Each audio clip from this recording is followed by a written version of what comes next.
In today's video, I'm going to teach you how to create a newsletter on Shopify. This is a great way to keep your customers engaged and informed about the latest updates, promotions, and news in your store. Let's dive right in and get your Shopify newsletter set up in just a few easy steps. First, head over to your Shopify admin panel and navigate to your online store section. This is where all the magic happens and where you have the power to customize your store's appearance and functionality to make it just right for you and your customers. Now, look for the button or option that says Add Section. You can usually find this in the section of your site that says Template or Footer. Clicking on this button will give you a range of options to add new features or components to your site.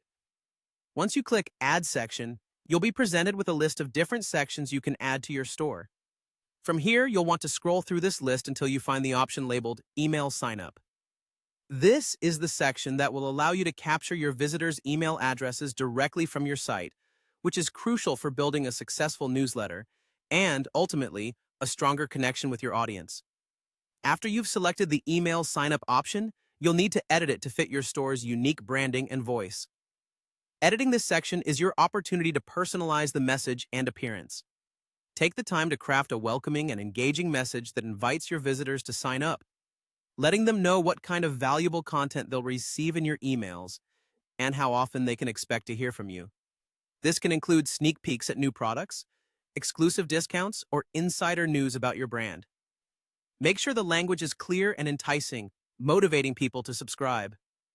Once you're satisfied with the customization of your email sign-up section, remember to save your changes. This step might seem obvious, but it's crucial. Saving ensures all the hard work you've put into setting things up isn't lost. It can be incredibly frustrating to make changes only to realize later that they weren't properly saved. So double-check that every change is reflected accurately on your site. By following these simple steps, you've successfully created a newsletter section on your Shopify store. It's a fantastic tool that can help you not only expand your reach, but also maintain strong relationships with your customer base. Remember, newsletters are a powerful way to influence and inform, so make sure to regularly send out content that is engaging and reflective of your brand's values. Thanks for watching and happy selling!